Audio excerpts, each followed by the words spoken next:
मोर भी मित्र जिला हवे, संगी मोर अभिमान।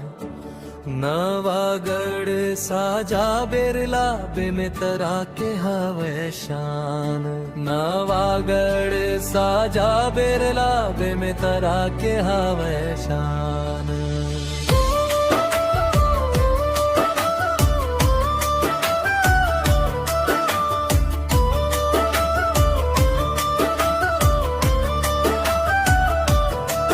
सतनाम जय राम सेवा जोहार।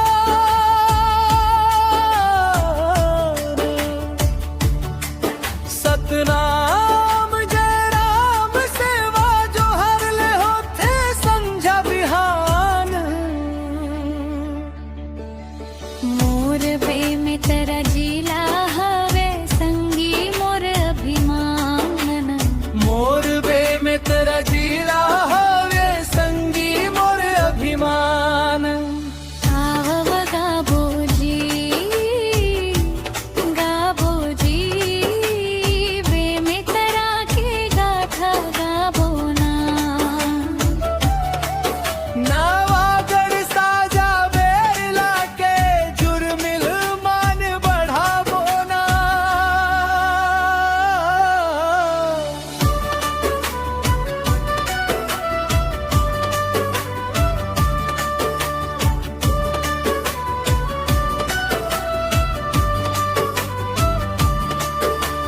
बहते शिवनाथ हाफ खारुन नदी के पावन निर्मल धारा। चटुआ देवर बीजा बे में तरा बुचीपुर नवागढ़ है यारा। विराजे है अमरदास गुरु सीता माता भद्रकाली गणपति महामाया। बे में तेरा के मान बढ़ावत है, करते सबके सहारा। आवव गाबो जी बे में तेरा के गाथा गाबो ना। नवागढ़ साजा बेरला के आवव मान बढ़ावो ना।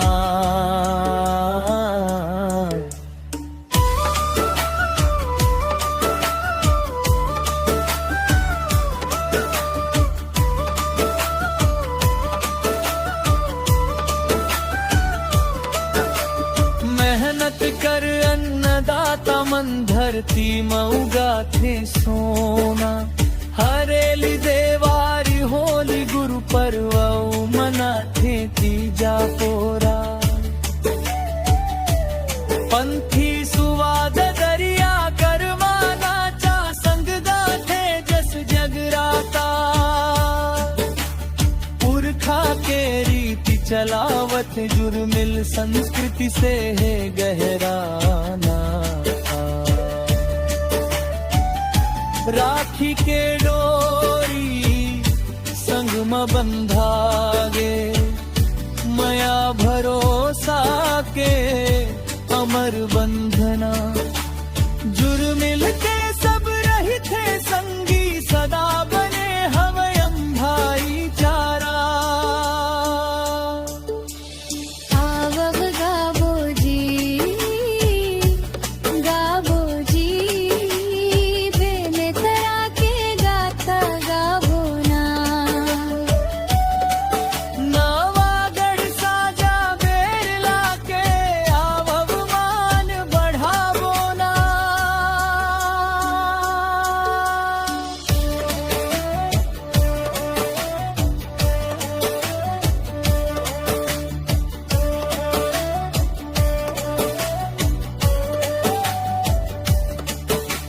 संस्कृति व्यापार बे में तरा संत समागम बैजी। मरका चटुआ धाम जुनी सरोवर नवागढ़ के जयती। बुचपुर योगी दीप गोपाल